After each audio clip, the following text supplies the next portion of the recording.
이제 많은 시간을 보내고 다운로드가 다 돼서 이렇게 떴습니다.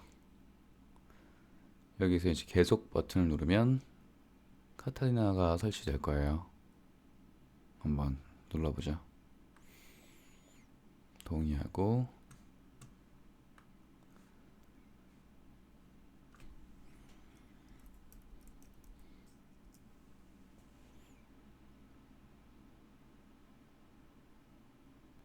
이 게이지가 다 올라가고 리부팅이 될 텐데, 보통 이제 해킹토시를 설치하신 분들은 이 화면이 끝나고 나서 리부팅이 되는 과정에서 부팅이 안 되는 경우가 간혹 있는데, 만약 부팅이 안 되시는 분이 있다면 자기 컴퓨터에 맞는 버전의 그 부트로더를 바꿔주고 이것저것 막 엄청나게 하셔야지 부팅이 될 거예요.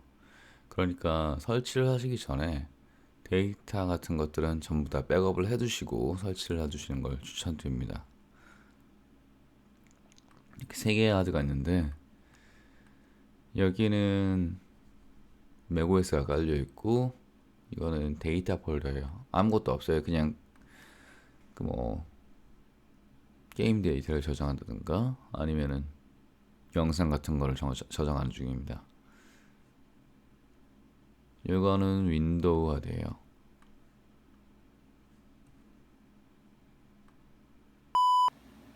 재부팅이 되고 나면 이렇게 사과 로고가 나오고 밑에 게이지가 올라가게 됩니다. 다 올라가기 전에 재부팅이 다시 되는 경우도 있으니까 그거는 왜 이게 부팅이 되다가 갑자기 훅 꺼지면 깜짝 놀라진 마시고요. 만약에 이제 부트로더에서 옵션 중에 V라는 걸 끼워 넣으신 분들은 글씨들이 주르륵 그냥 올라가고 저 아까 사과 로고가 안 나오게 되는데요. 본인의 설정에 따라 다르니까 그거는 참고하시면 좋겠습니다.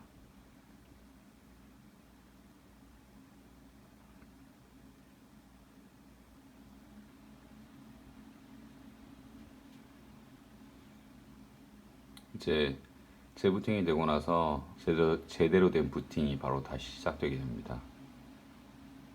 약간은 윈도우로 따지면은 설치 파일들을 옮겨 넣은 복사한 느낌이고요. 지금부터가 이제 제대로 설치하는 중인 거죠. 저기 25분 남았다고 글씨가 나오고 있는데, 이거는 글씨와 정확하게 시간이 맞아 떨어지지 않을 수도 있습니다. 방금 업데이트를 마쳤고요. 지금은 맥OS 카탈리나 버전 10.15로 업그레이드 되었습니다. 뭐 특별하게 바뀌었다는 느낌은 들지 않아요. 애플은 외관을 크게 바꾸는 그런 회사는 아니기 때문에 거의 기존에 있던 것들 대부분 유지하는 편이고요. 그 업데이트 뉴스에 있었던 가장 큰 핵심이었던 세 가지가 있었죠. 아이튠즈가 바뀌었고, 아이튠즈가 이렇게 세 개로 쪼개지게 되었어요. 제 아이폰이 연결됐다고 나오는데, 아이폰을 사용하시는 분들이 핸드폰 동기화라든가 여러 가지를 하시려면 여기 파인더에서 하는 걸로 바뀌었거든요. 이번 카타리나로 업그레이드를 하시게 되면 동기화 화면이 파인더에 나오게 됩니다.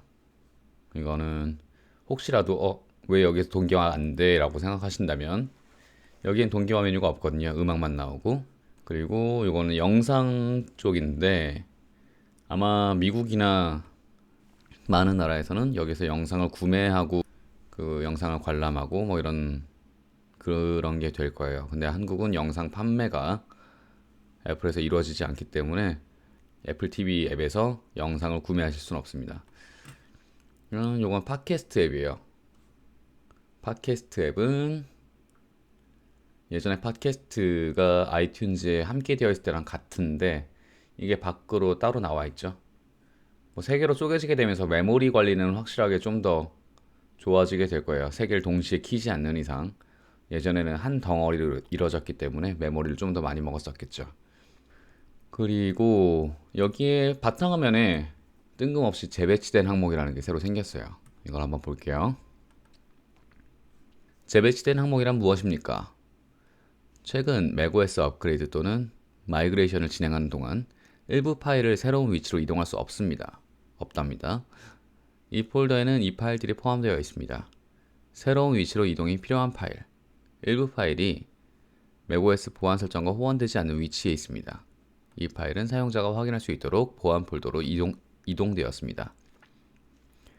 이 중 유지하려는 파일이 있는 경우 업그레이드 또는 마이그레이션을 하기 전에 위치와 다른 새로운 위치로 이동할 수 있습니다. 그렇다고 합니다. 요거는 부트로더 파일인데 이게 안 됐고 로컬 타임 토글 시스템 라이브러리 스위치 레졸루션에 이동했네요. 나중에 새로 설치해야겠네. 스위치 레졸루션.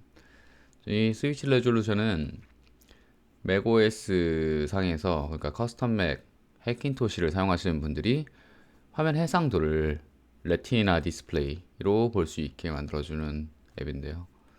저거를 새로 설치해야겠네요. 저게 위치가 강제 이동이 돼버렸어요. 뭐야, 내 건데 내가 못 봐?